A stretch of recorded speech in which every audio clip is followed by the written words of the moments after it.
Eu pensava que tu ia ligar ontem. Aí eu até fiquei esperando, cara, eu acho que vai ser hoje, né? Ou ontem, né? Eu acho que ia ser ontem, né? Se tu não me avisa que era esse final de semana, eu ia passar e não ia lembrar, porque, cara, eu cometi um erro Tu esquece. básico, que Aham. é não anotar ele no, na agenda do Google ou na minha agenda física. Tô ligado, eu sei como é que é.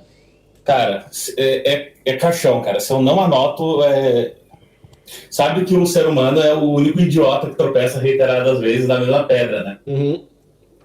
Eu tô ligado. Eu comecei a usar o Google Agenda esse ano, vendo a minha tutora, né, do doutorado usar. Aí eu, cara, eu vou usar isso aí também, porque eu vou esquecer um monte de coisa. E eu já esqueço um monte de coisa. Quando eu tenho uma reunião com ela, eu já chego com o celular com o gravador ligado. E aí eu tenho uma reunião com ela, cara, eu viajo para outro planeta. E deixo o gravador lá. Quando termina a reunião, eu não lembro de Tu nada. escuta. E aí eu boto no chat GPT, eu transcrevo, boto no chat GPT, aí eu digo, chat, pega os tópicos dessa reunião aí. Né? Aí eu guardo. Né? Porque eu não sei porquê, cara, mas esse mestrado que eu saí já de saco cheio de algumas coisas, tá ligado? Por exemplo, Tipo, me esforçar pra prestar atenção em alguém, assim, quando eu não tô afim. Obviamente tem horas que eu tenho que prestar atenção, mas, por exemplo, aula. Aula, no mestrado, eu me esforçava horrores pra me concentrar na aula, né? E aí passava de uma hora, eu já não conseguia mais estar ali. Só que eu tava tão dedicado que eu me apertava pra ficar preso ali, imerso na aula. E isso me desgastou muito, muito. Tanto que hoje eu assisto algumas aulas como ouvinte, né? O professor não me passa prova, eu vou lá porque é um conteúdo que faz parte do meu doutorado. E, cara, eu ativo o gravador e fico lá de corpo presente, né? Porque nem me esforço muito, às vezes eu não vou prestar atenção aqui. Aí quando eu vejo, eu já tô pensando em outra coisa. Tá. Porque eu já tô cansado já, sabe? Então, algumas coisas assim eu já nem me esforço mais pra fazer, né? E às vezes é muito ligado com escutar e aula, assim, né? E tem horas, cara, que tem reunião que fica um porre, cara. Fica uma hora de reunião e ninguém decide nada, né? Aí eu. Tá, vai, gravando, deixa gravando aí, que mais tarde eu vejo. Aí eu faço desse jeito. eu escutei todos os vídeos do teu canal, Caramba, meu irmão.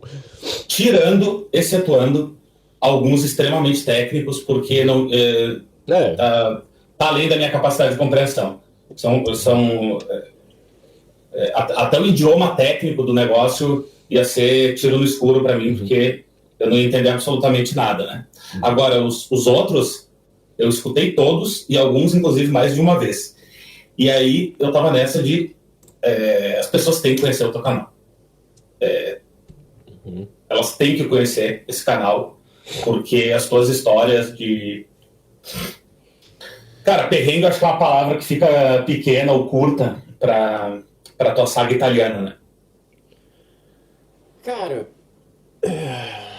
às vezes eu tento manter os pés no chão pra não. Até colocar aquele termo lá que vocês usam muito, que é o menino Charlinho, pra também não ficar reclamando demais, né? Porque eu conheci outros imigrantes aqui e vi a dificuldade que eles passam, né? Mas é aquilo também, né? Só tem adulto, né? Aqui ninguém chamou ele pra vir ilegal, né? Ninguém convidou, por favor, venha pra cá ilegal. Ele veio, né? Ele sabe os meios Uhum. de vir e veio, né? Mas ainda assim eu vejo como um ser humano. Então eu sempre me considerei um privilegiado, assim. Tu vê esse apartamentozinho aqui, é porque não dá muito pra ver. Mas ele parece um flatzinho. Uhum. Ele é um apartamento bem legal. O que eu morei em Modena, também. O de Parma, ele já era um pouco mais caidinho, mas ainda assim confortável. Então nunca tive problema com isso.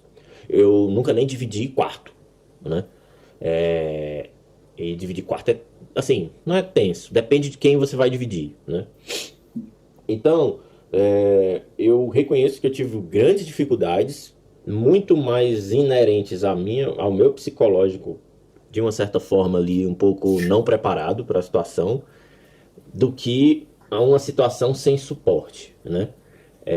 Quando eu cheguei aqui, e, e eu digo isso às vezes para minha terapeuta, eu disse, olha, eu tinha medo de ser preso, Por quê? porque tinha o Green Pass, né? Que era fim do Uhum. Covid, E eu tinha 15 dias de quarentena e eu ia fazer o teste e esperava 1 ou 2 dias, eu lembro, para receber o Green Pass, né? Ok. Então, enquanto eu não tive esse Green Pass, as minhas idas ao supermercado era olhando onde tinha polícia, né? E vez ou outra eu passava pela polícia, a polícia não tava nem aí pra mim. E eu morrendo de medo, né? Até hoje, hoje, eles vão me pegar hoje. E a polícia, uma vez eu tava numa cafeteria, eu tava indo renovar o meu permesso, né? Que é a permissão para continuar aqui. E eu, putz, eu tô com o permesso vencido, eu fico só com a documentação de que eu submeti o processo. Aí pronto, é hoje que eles vão me abordar. A polícia entrou na cafeteria, abordou um monte de gente, menos eu, e foi embora. Né? Então eu fico sempre esperando por isso. Então quando eu cheguei aqui, eu morri de medo disso, eu achava que ia ser preso, né? E aí quando deu certo isso aí, que eu entrei no apartamento, começou as aulas. Aí eu fui assistir uma aula e foi mais aquilo que eu te disse no vídeo. Eu olhei assim, caramba, meu irmão, esse slide tem 170 páginas, porque deve ser dessa aula e da outra. Não, foi só numa. Aí ela abriu um outro slide que tinha 250. Eu, caralho, bicho, como é que eu vou ler? Eu tenho que te pausar para te fazer uma pergunta. Não tem nenhuma possibilidade de tu pegar a doppia cittadinanza? Cara, eu acho que só se eu casar com italiana, Ok. no meu caso, né? Ou se eu completar o período aqui, que tem um outro trajeto, que é por residência, né? Eu completo 9 anos de residência e tenho um contrato de tempo indeterminado. Os 9 anos, olha, posso dizer até que não é difícil, mas o contrato é meio complicado, né? Ok. O contrato é o que pesa. E o outro lado é um casamento, né? E vide as circunstâncias daqui, putz, meio complicado, né? Aí qual foi o meu outro medo depois? Perder a bolsa. Porque se eu perdesse a bolsa, na minha cabeça eu ia passar fome até morrer, né? Então eu entrei nessa paranoia. E pra mim, eu via que cada prova era uma oportunidade para perder a bolsa.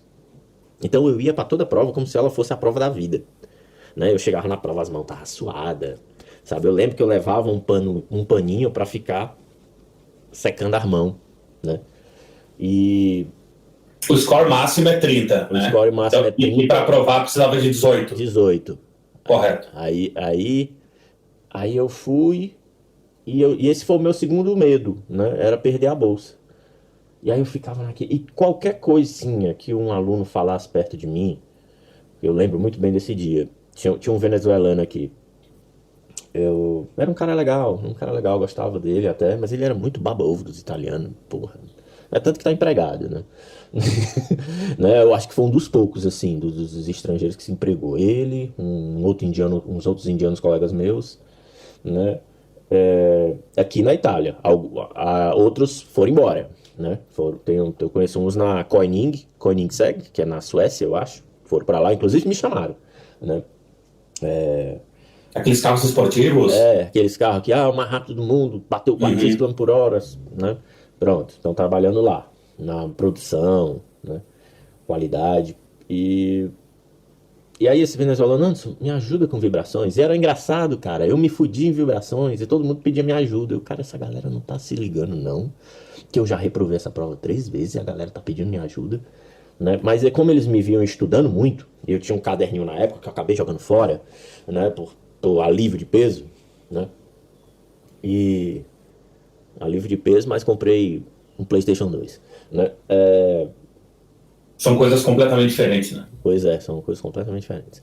Aí, mas joguei o caderninho fora, mas esse caderno tinha todo um cálculo que era de um projeto de vibrações que a gente calculava a vibração do motor. E eu fiz isso à mão.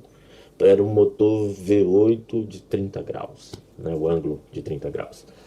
E aí eu peguei um livro lá, que o professor deu referência e fiz. Aí eles, ficaram impressionados. Caralho, ele já tem a fórmula, né? E eu, de fato, eu tinha chegado na fórmula e foi usada a minha fórmula.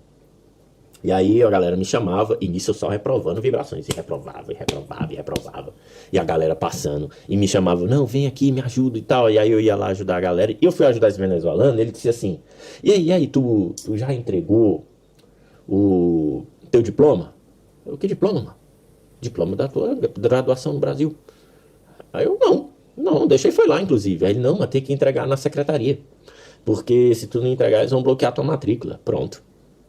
ele falou isso pra mim, cara, eu entrei em paranoia naquele dia ali, cara. Mas era real ou era paranoia compartilhada? Não, nem, ele não falou em tom de paranoia, ele só falou, não, tem que entrar, porque parece que eles bloqueiam tua matrícula. Falou nesse tom.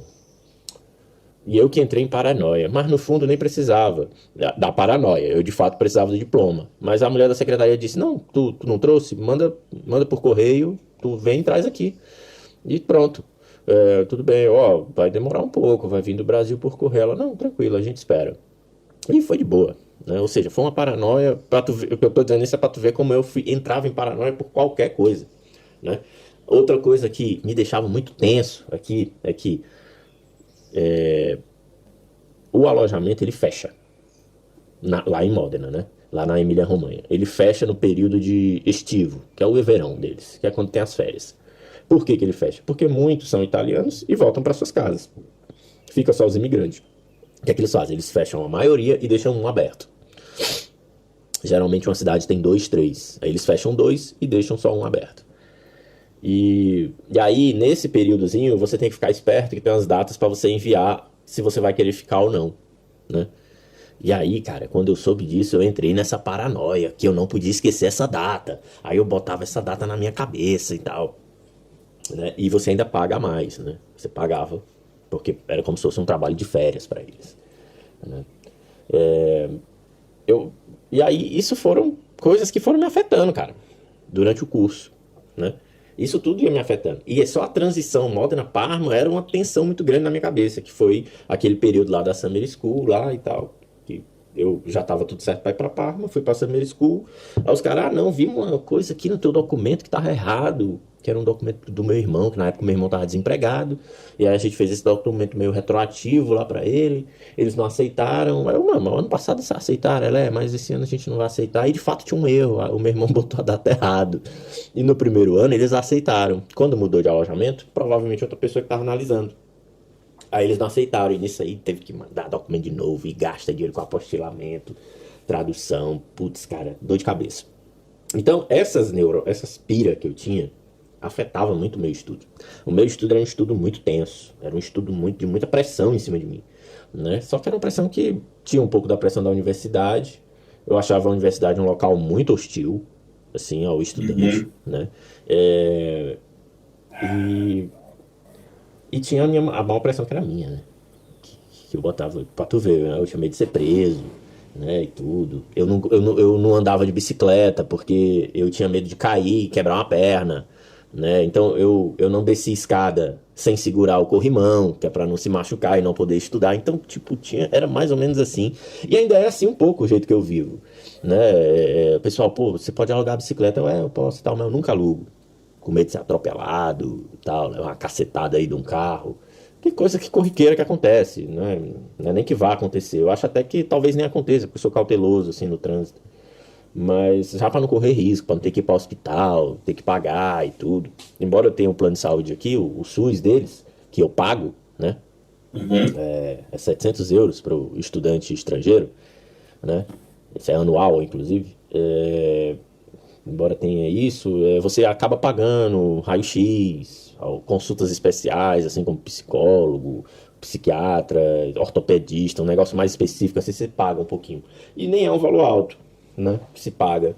Mas para não ter problema, algumas atividades eu não faço, né?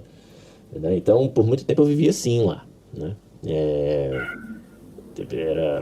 Então eu era muito pirado, assim. Né? E aí eu colocava um ritmo de estudo muito doentio, né? Tipo, eu acordava 7 horas da manhã no sábado. Eu não faço mais isso hoje, né? Não faço com um pouquinho de culpa ainda, mas eu não faço mais também por cansaço, né? Eu fazia isso e aí por muita pressão da minha psicóloga, assim, por muito convencimento, ela conseguiu fazer com que eu descansasse no sábado. E aí o ano ali de 22, ali, quando eu comecei a estudar na Dallara, já foi um ano mais aliviado, assim, ainda com muita pressão, porque estava estudando na Dallara, né? Mas já foi mais tranquilo, eu já dormia melhor, né? Eu já descansava um pouquinho mais no final de semana, ainda que estudasse, mas eu já me dava o direito de acordar tarde. Antes tenho que acordar no máximo 9, né? Hoje eu não tô nem aí, né? No final de semana, né? Então tinha muito isso, eu acho que isso foi me afetando, né? Eu nunca lembro agora, tu tá em Brecha? Eu tô em Brecha, né? Eu moro praticamente dentro da universidade. É melhor em comparação a Modena, por exemplo? Cara, Modena é uma cidade pequena, sabe? Era muito bom Modena. Eu gostava de lá, né? O apartamento era bom. Inclusive, parece muito com aqui com Brecha. Brecha não é muito grande. E como eu moro muito em cima da universidade, fica longe do centro. Assim, ainda que de metrô, com 15 minutinhos você chega no centro, né? A diferença é que Modena não tinha metrô. Modena era ônibus. Aí ônibus, lá às 8 da noite, maioria das linhas fecha, né? Aí eu já ficava com preguiça de sair de casa. E aí, sabendo que eu só tinha como ir, mas não tinha como voltar, e aí eu tinha que voltar a pé, e eu ando muito a pé, mas cara, eu não vou sair daqui para tomar uma cerveja num bar, né, e tudo, e voltar a pé e tal, cansativo pra caramba, eu não vou. Eu ainda fiz algumas vezes, né, que foram dias que eu tinha picos de ansiedade, então eu reagia a isso e saía, né? Mas eu não saía muito. Então aqui já é melhorzinho, né? Mas o melhor lugar que eu vivi assim foi Parma, porque eu já morava no centro, era perto de tudo, né? Parma já foi um pouquinho mais legal. Porque Modena e Brecha tem praticamente a mesma população, né? Elas são muito similares. Assim, eu não sabia do lance da população, mas já tinham me dito que de tamanho não eram cidades muito diferentes, né?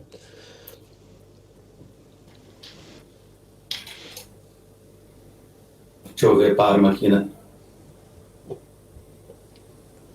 Só a cidade de Parma é mais ou menos parecido também, mas tem o ao redor, né? Tem muita coisa perto. Até porque Parma ainda fica perto ali da. Como é que é o nome? Reggio Emília, que é uma outra cidade também, né? Então tem muita coisa perto, né?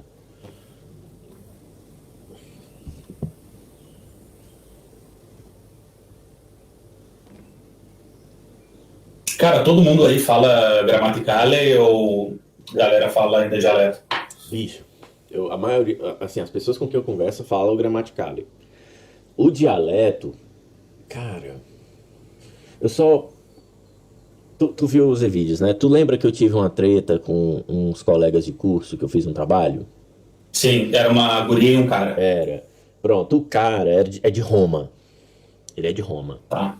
Quando ele tava conversando italiano com os amigos dele, eu não entendia nada do que ele falava. Nada. Muito talvez porque ele falava rápido, mas assim, eu realmente não. Quando os meus professores falavam italiano comigo, porque às vezes os professores estavam conversando comigo em italiano, começava a dar uma explicação em italiano assim, informal, né? Aí eu tava perto, aí eles olhavam assim, tu capisce? Aí eu, não, capito, pode continuar falando em italiano, não tinha problema. Porque eu tava entendendo tudo que ele tava falando. Quando esse meu colega falava, eu não entendia porra nenhuma. Junto com os colegas dele, né? Não era nem com o professor, mas junto com os colegas, na hora do intervalo, eu não entendia o que ele falava. Então eu acho que ele falava no dialeto ali, né? Até uma vez ele me falou, não, é porque eu falo um pouco mais ali pro dialeto ali da Roma e tal. Tá. Mas a maioria aqui é o gramaticale. Ainda bem, né? Não, tem dialeto do italiano que é inviável. Aliás, o termo dialeto e italiano na mesma frase é quase um... Peraí que eu perdi aqui onde é que está o nosso vídeo. Eu tô com muita coisa aberta, peraí. Caralho, onde é que eu tô, mano?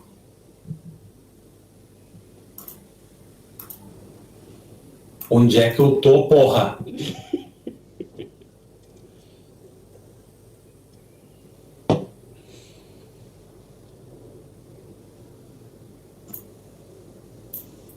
Cara. Achou? Não. É quantas telas aí? Ah, tá aqui. Tá aqui.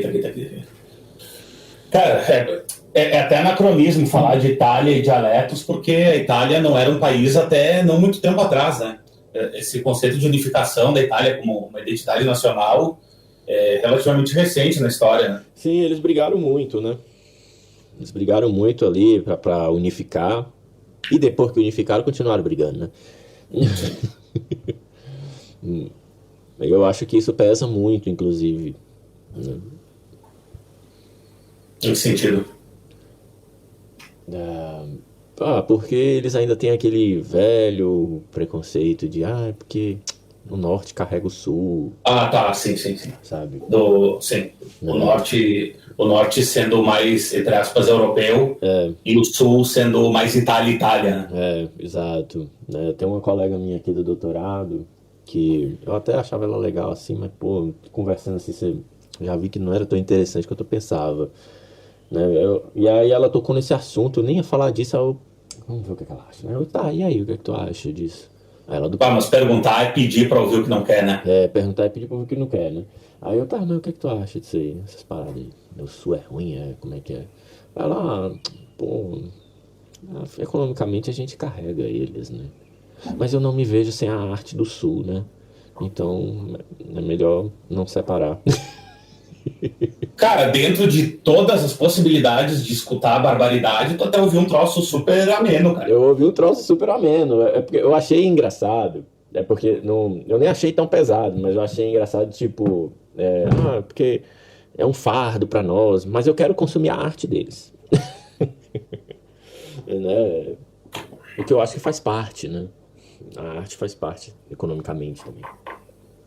Eu cresci numa zona fundamentalmente de colonização italiana, do norte, e de diferentes lugares do norte, mas principalmente do Vêneto. Não existe, Anderson, algo que eu odeie mais no mundo, falando, incluindo todas as coisas, do que dialeto vêneto, tá? Meu Deus. Assim, eu odeio o dialeto vêneto, assim, quase no plano da irracionalidade. Aí existia dois, e aqui na Argentina, principalmente em Buenos Aires, a colonização foi principalmente italiano do sul, né? E assim, é um pouco diferente, mas no fim das contas, quando está se falando de imigração, são dois tipos extremamente desgraçados de imigrantes, né? Por várias razões, assim, embora não dê para negar que é uma galera que trabalhava pra caralho, se é que isso é motivo de elogio, né? E lá na cidade que eu cresci, tinha dois institutos de semi-subsidiados pela Itália, né? Que era o Circolo Veneto e o Circolo Trentino. Obviamente eu não ia estudar italiano no Circolo Veneto, nem a pau. Então eu cheguei a estudar formalmente italiano durante um tempo razoável. Isso aqui lá no Brasil? Lá no Brasil, no Circolo Trentino, depois fechou o Circolo Trentino. E é engraçado, cara, porque eu vim pra Argentina com 4 aulas formais. Tive aula formal de espanhol com uma chilena, que é a pior coisa que alguém pode fazer, e quase que totalmente baseado no autodidatismo, assim. Sim. Então, e como o sotaque deles aqui é muito característico, o meu primeiro mês aqui morando, isso que eu já conhecia a Argentina, mas o meu primeiro mês morando aqui, eu achava que todo mundo nos cafés falando eram turistas italianos tentando falar em espanhol. E aí uma hora eu me dei conta, falei, cara, não pode ter tanto turista italiano aqui, não, eram apenas argentinos falando portenhês. Como é que foi o teu processo de aprendizado da língua? Tá, eu comecei, porque assim, quando eu tive a ideia de eu quero chegar na Fórmula 1, eu preciso sair do Brasil. Quando eu tive essa ideia, a primeira atitude foi, vamos fazer um curso de italiano, porque se for para ir para a Fórmula 1, eu quero ir para Ferrari logo, né?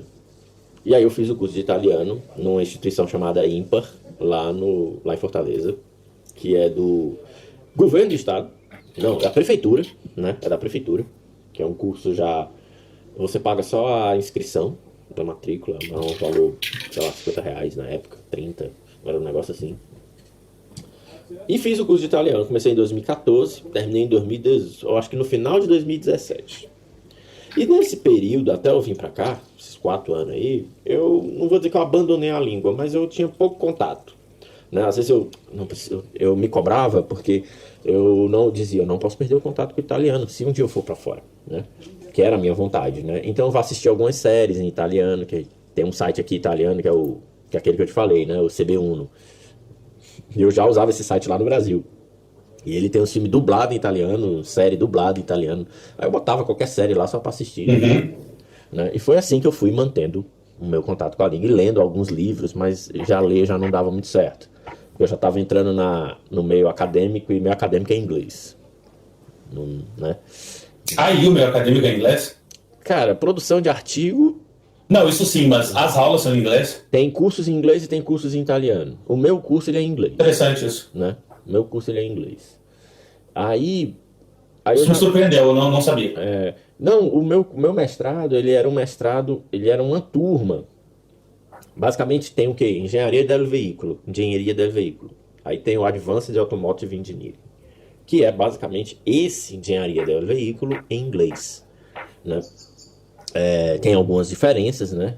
Tanto que o meu curso ele faz parte de um consórcio. Eu acho que é assim que se diz, eu não sei com precisão. Mas quando você tem um monte de empresas financiando e entram universidades juntos, e eles financiam um curso, uma série de cursos, né? E aí eles criaram a MUNER, a Motor Valley University of Emília-Romanha, della Emília-Romanha, um negócio assim, MUNER, né? MUNER. E esses cursos são em inglês, né? Os professores falam inglês, os alunos falam inglês, é tudo em inglês. As provas são em inglês. Aqui e acolá os professores falam italiano com os alunos, mas no geral é inglês. Né? Aí, quando eu terminei esse curso, eu fiquei sem saber o que fazer. Então eu ficava vendo ali um filminho outro. Quando eu vim pra cá, foi que eu comecei a falar italiano efetivamente. Né? E aí eu tava bem enferrujado. E aí eu fui desenferrujando com o tempo. Só que esse tempo demorou. Demorou porque eu não sou muito de sair de casa, tá ligado? Eu procuro me divertir em casa, né? Eu não sou muito de viajar. Né? Porque geralmente, faço uma breve interrupção, eu quero que tu continue de onde tu parou. Certo. Porque geralmente o problema de BR no exterior, com o idioma, é se juntar em gueto de brasileiro. Gueto de brasileiro, né? Eu entendo. Não foi teu caso? Não. Até porque, como eu não saía muito de casa, né? Eu até saía, assim, com brasileiros. E eu vou pontuar isso pra ti. Mas quando eu vim pra cá, tudo que eu precisava desenrolar em italiano, eu desenrolava. Ir no banco, ir no supermercado, ir na farmácia. E esses eram os meus contatos em italiano. Era assim que eu falava italiano, aqui. Eu não falava italiano com meus colegas italianos, eu falava inglês com eles. Ok, então o italiano era como o teu vernáculo de todos os dias, menos no teu contexto acadêmico, que era basicamente a tua vida principal aí. Isso, exatamente. Né? Era o dia a dia, exceto a universidade. E quando tinha alguma secretaria para ir, aí era em italiano. Mas aula, com os colegas era em inglês. E aí fui desenferrujando. Mas esse processo ainda foi demorado. Por quê? Porque como eu vim para cá, eu não saio muito de casa e eu ainda consumo conteúdo brasileiro. Eu ainda não. Normal. Não, mas normal. Eu não consumo conteúdo italiano. Eu até tento, sabe? Vamos botar aqui um canal de carros em italiano. Nem me identifico, sabe? Vou ter que interromper de novo, porque senão eu vou perder. Isso é importante. Tudo bem. Tu não conseguiu, em nenhum nível, criar uma identificação cultural com a Itália em geral?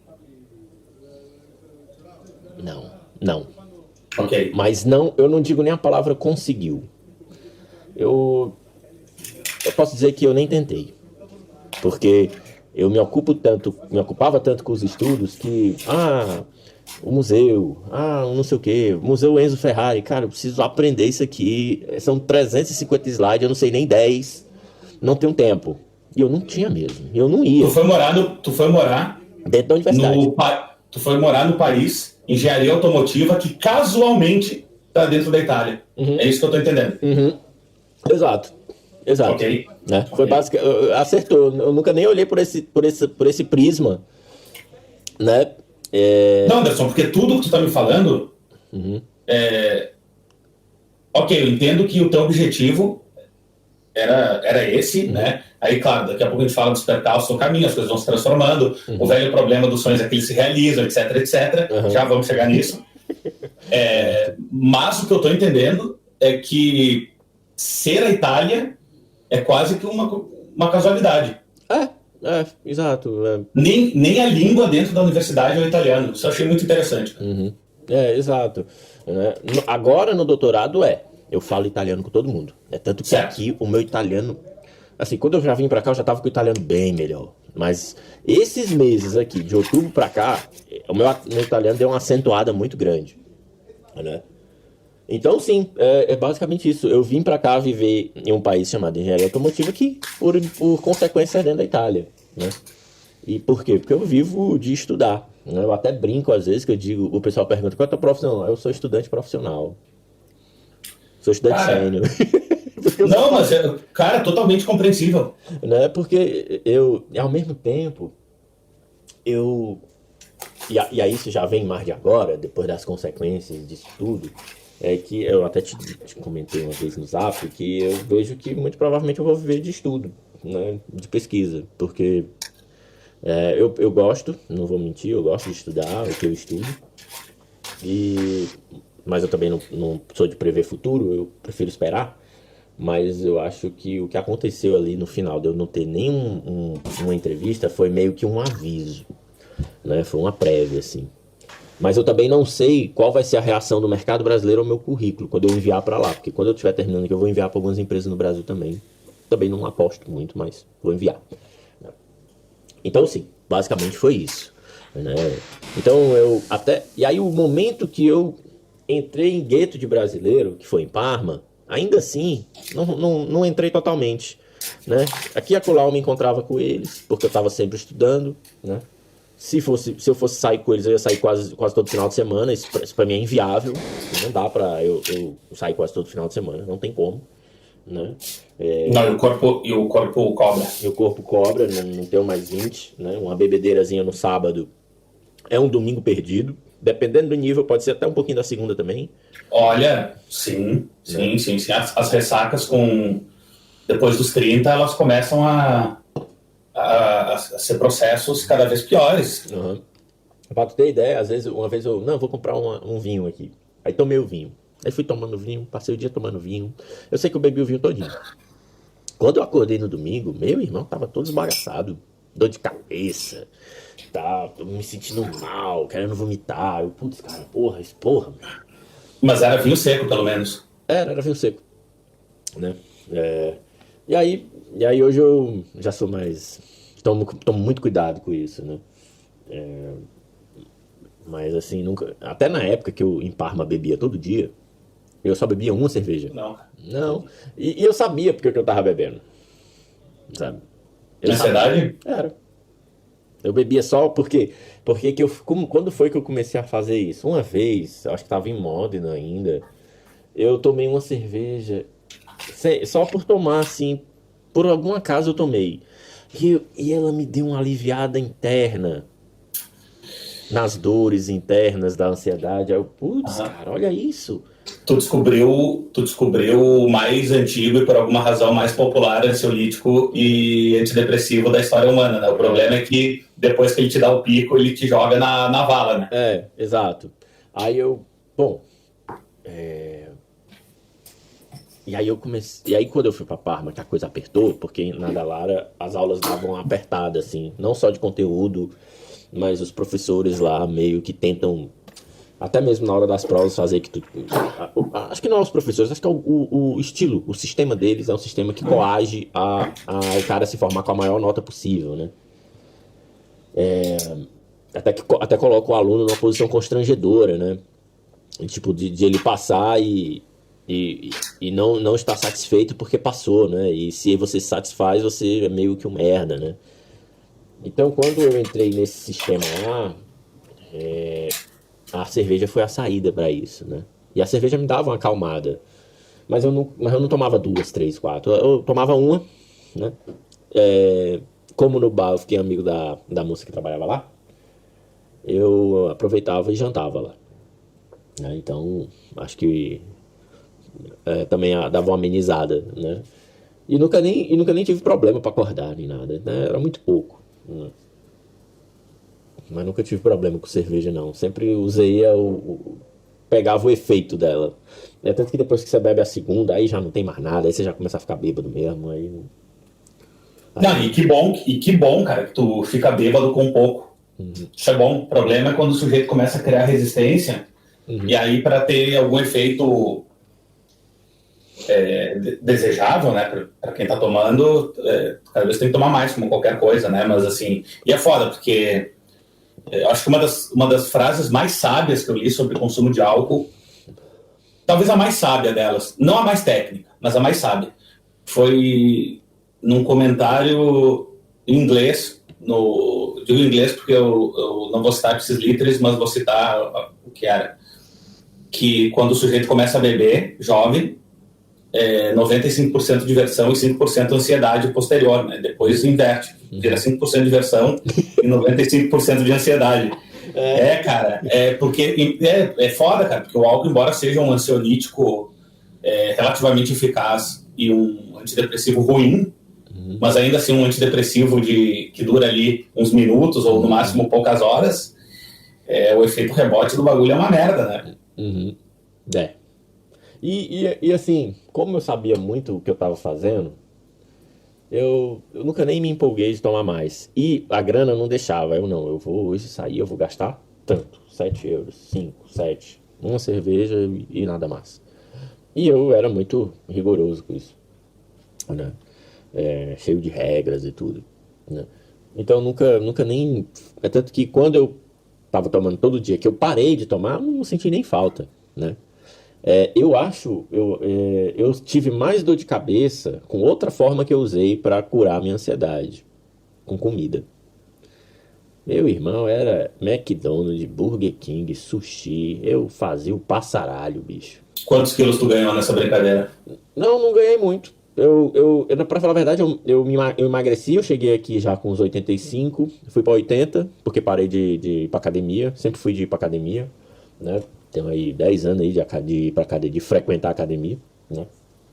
E o meu pico de peso é o de agora, 90 quilos, né? É o de agora, 90 quilos. Então eu cheguei ali a uns 80, talvez 78, tanto que as minhas primeiras fotos aqui eu tô bem magro, né? E eu costumo dizer que eu vou pra academia para ter motivo para poder comer, né? Eu não vou para ficar bombado, né? Embora eu até me esforce um pouco, né? Porque quando você vai na academia você já se sente mal, né? Porra, aqui é todo mundo trincado, bicho, né? Mas é um ambiente hostil. É um ambiente hostil, né? E a mulherada tá vestindo umas calças agora, que puta que pariu, meu irmão. Né? Assim, o caralho foi embalada a vácuo, né? Sabe? Né? Não foi sempre assim a academia? Eu acho que é porque descobriram alguma coisa nova, alguma tecnologia nova que botaram nas calças leg que tá agora embalada a vácuo, né? Mas quando eu saí do Brasil não tinha esse modelo de calça ainda, mas já era leg geral, né? Mas a academia é isso, né? Aí do que eu tava falando mesmo? Às vezes eu esqueço o que eu tava falando. Não, que tu descontou na comida. Aí eu desconto na comida. E aí isso começou a me gerar problema, que aí já fica mais caro, né? Tem um sanduíche aqui do Burger King aqui é 15 euros. Sanduíche bom, né? E do McDonald's idem. O McDonald's aqui é caro. O McDonald's, eu acho que o McDonald's ele cobra muito aqui. Eu acho completamente incompreensível. Ele é muito predatório, assim, o Burger King já é mais maleável, mas também, né? Mas é engraçado, assim, porque quando tu abre o iFood deles aqui, o Burger King e o McDonald's, eles sempre são as melhores opções, assim, quando tu quer comer com olho, né?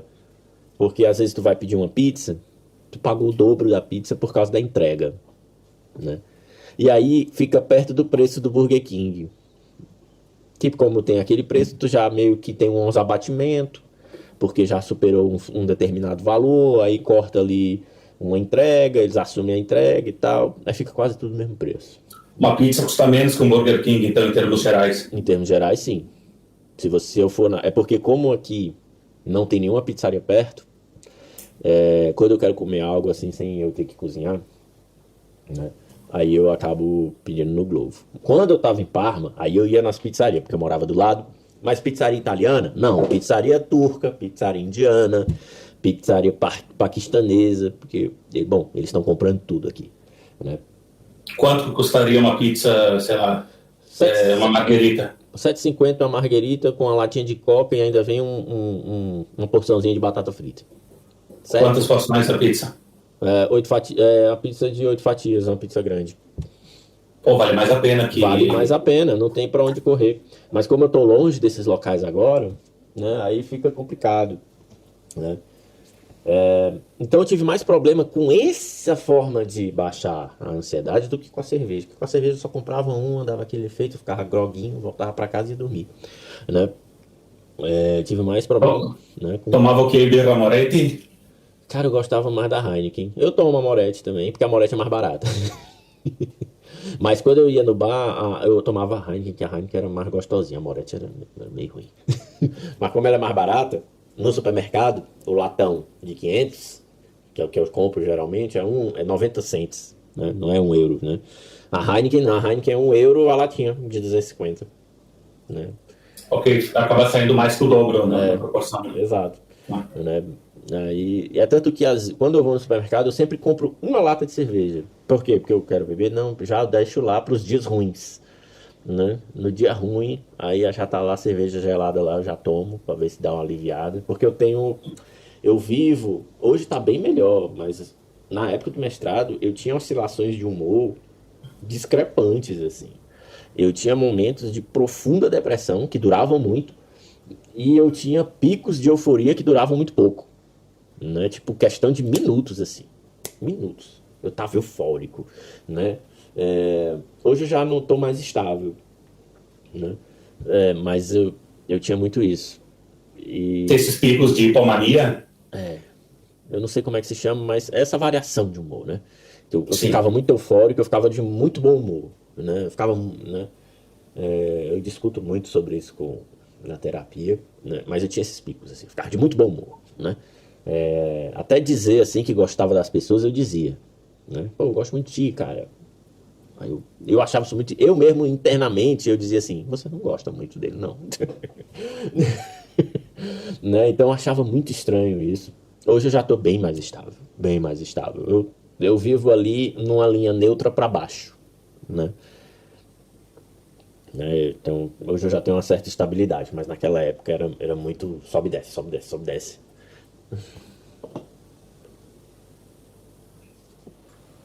Anderson, qual é o problema dos sonhos, Anderson? Pois é, cara. O problema dos sonhos, né? É que eu acho que o problema é que a gente idealiza uma coisa, né? Aí quando a gente vê a realidade, a gente. Não era bem como eu pensava. Se bem que no meu caso, assim, tem muito a ver com como as coisas aconteceram, né? Como eu contei lá no vídeo, né? Como que foi que eu cheguei naquela empresa lá, né? Que na época se chamava AlphaTauri, né? Hoje é Visa. Visa Red Bulls, um negócio assim. Virou aquela equipe que é tipo segunda linha da Red Bull? Sim, ela sempre foi a equipe segunda linha, né? Só que agora mudou de patrocinador, né? Agora é uma marca, é a Visa, marca de cartão de crédito, né? E eles patrocinam com o aplicativo da Visa de pagamento, eu acho, que é o Epcash, um negócio assim. Era antiga Toro Rojo? Exato, era a tira Toro. Ok. Né? E aí a Toro Rosso ficou Toro Toro Rosso por Rosso. um bom tempo. E aí a Red Bull quis promover a marca, a grife dela de roupas, né? Que era AlphaTauri. E aí passou a se chamar AlphaTauri. Aí eles mudaram de ideia de novo. Logo depois, foi logo depois que eu saí. Foi no ano seguinte que eu tava lá, né? Eu acho que foi. E aí mudou de nome, né? Então o problema ali, quando eu brinco, né? O problema é que às vezes não é como a gente quer, né? Eu achava, por que que não é como a gente quer? Porque na minha cabeça eu achava que aquela vaga ela ia pegar aqui, italiano ou europeu, médio, estrangeiro. Ela ia pegar e me colocar aqui, né? Mas quando eu cheguei lá, eu vi que não era, sabe? Por quê? Primeiro pelas minhas funções, né? Tipo, uma função que qualquer pessoa que constrói relatório no centro de São Paulo ali, em alguma empresa de contabilidade, em alguma empresa de marketing ali, em alguma startup ali do centro de São Paulo ali, faz, né? O título daquele vídeo, inclusive, é maravilhoso. Sou um ex-contínuo da Fórmula 1. Exato, sou um ex-contínuo da Fórmula 1, porque eu só fazia serviço básico, assim, né? Que que se você botar assim na escala de serviços, é basicamente o que se dava pro contínuo, né? Vai bater xerox, vai fazer o pagamento ali, né? Não, constrói aí a... Eu não participava de nada, mas eu entendia também um pouco, por quê? Porque quando eu cheguei lá foi que eu tive ideia de que havia ali uma discordância entre a forma como a gente estava entrando e como a empresa ia receber a gente. Por quê? Porque para a Fórmula 1 não iam ser 30 dias de experiência, iam ser 2 semanas. Que bom, já pensou se fosse 2 semanas fazendo gráfico? Realmente ia ser algo desprezível, assim, não tinha relevância nenhuma, né? E aí parece que a equipe fincou o pé e disse, não, 2 semanas a gente não recebe, ele vai ter que ficar pelo menos um mês. E aí, na época, o meu chefe disse assim, e eu nem concordava que fosse só um mês. Eu achava que era bom você ficar até o fim da temporada, né? Pra você ter experiência sólida e tudo, né? E ainda assim, foi só um mês, né? Então, eu fui pegando essas coisas, investigando mesmo. Fui pegando e investigando. Primeiro porque, de fato, a Fórmula 1 prometia, na época, 2 semanas mesmo. Era 2 semanas. Era 2 semanas. Era 2 semanas, né? Só que eu nem me lembrava, cara, disso. E tava nos materiais que eles mandavam pra gente, quando a gente ganhava a bolsa, né, e tudo. Só que eu nem me lembrava disso. Porque quando eu ganhei a bolsa, na minha cabeça, eu tinha ganho. Acabou, eu tinha bolsa da Fórmula 1, porra. Eu só tenho que manter essa bolsa, né? Então eu não tava nem aí para o que a Fórmula 1 ia pedir para eu fazer. Eu só tinha que manter a bolsa. E eu acho até que foi uma bolsa que ou das duas, usou muito poucos alunos. A gente podia ter feito muitas coisas com eles, workshop, sabe, cursos. Eu acho que ia ser até mais engrandecedor, assim, do que essa experiência de 2 semanas, né? Aí, então eu percebi isso, né, lá dentro. Como eu tenho uma hora no vídeo que eu digo assim, gente, eu acabava as atividades e não tinha o que fazer, né? E aí isso pegou também, isso foi um outro sinal que eu vi que, cara, isso aqui não tá sendo o que deveria ser, né? Aí o que é que eu fazia? Eu procurava o que fazer. E nessa de procurar o que fazer, eu entrava no Teams, que é o Microsoft Teams, e comecei a ver a conversa deles entre si, né? E aí foi aí que eu descobri qual era o que o meu chefe planejou para mim. Mas eu descobri também que ninguém assim disse, vamos colocar ele para fazer isso. Não, o que eu vi foi que o pessoal tinha um certo... como ele só vai ficar aqui esse período, não dá pra gente engajar muito ele, né? E aí o que é que acontecia? Quando eu tinha um GP, que eu peguei um GP, eu lembro que foi o GP de Austin, no Texas, eu peguei esse GP e aí eu perguntei se eu podia trabalhar nesse final de semana, que teve GP, eles falaram que não tinha problema, então eu trabalhei dentro da sala lá de controle, né? E aí, de fato, eu fui lá quase que só para assistir a corrida, né? Eu não fazia nada, eu não analisava dados, eu não fazia nada, de fato eu não fazia nada, né? Assim, para não dizer que eu não fazia nada, tinha uma função lá que era ficar olhando o rádio das outras equipes, né?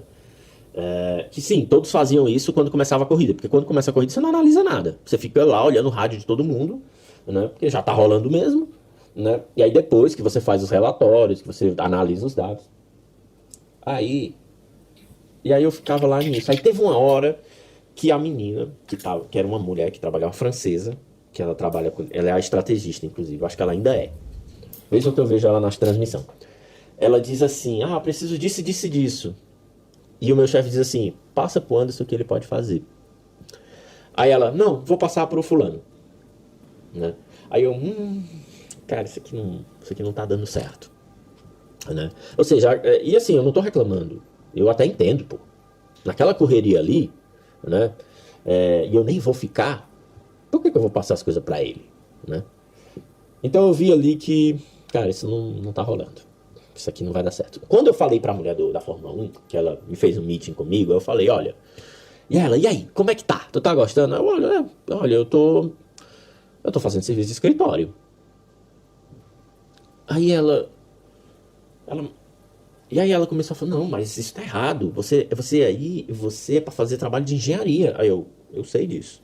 Mas os serviços que eu estou fazendo, né, eles me falaram o que eu ia fazer e eu estou fazendo, mas na atividade prática não passa de um trabalho de escritório, né? Ela, não, mas você tem que mostrar serviço, você tem que mostrar que você sabe e tal. O que você quer que eu faça? Né?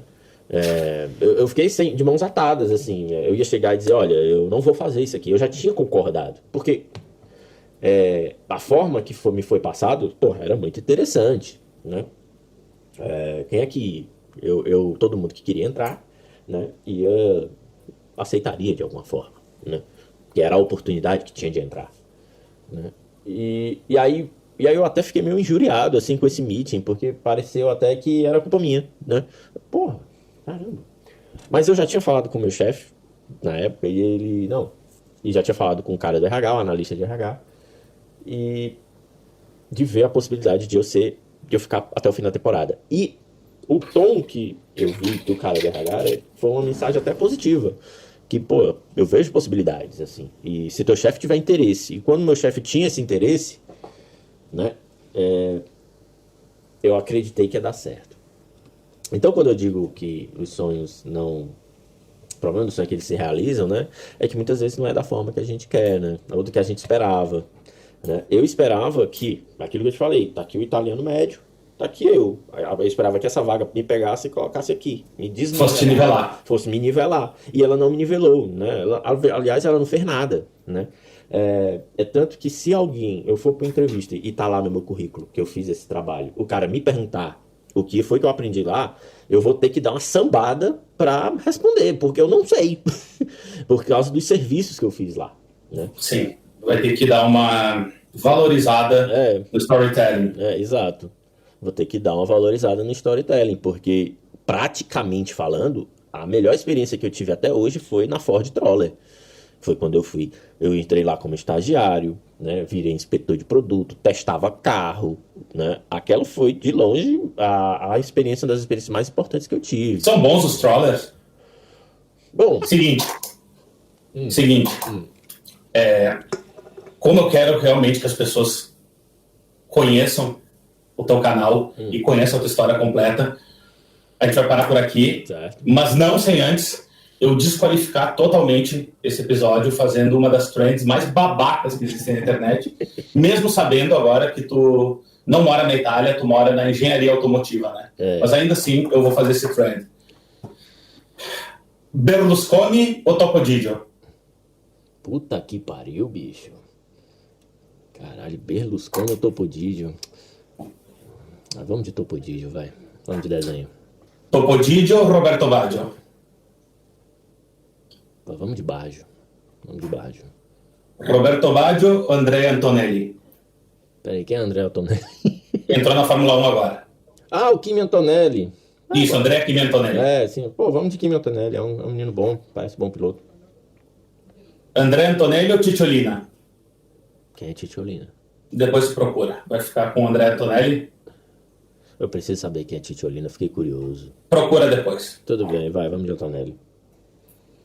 Antonelli ou a filha do Berlusconi, ex do Alexandre Pato? Ele é muito humilde. Vamos de Antonelli. Antonelli ou Eros Ramazzotti? Pô, não acompanha a carreira do Eros Ramazzotti. Sono umani, situazioni. Sono umani, situazioni. Poi momenti fra di noi. Vamos de Antonelli. E finalmente, Antonelli ou Benito Mussolini? Putz, cara, vamos de Antonelli. Caralho, vamos, Antonelli é o primeiro-ministro agora. Ganha Antonelli.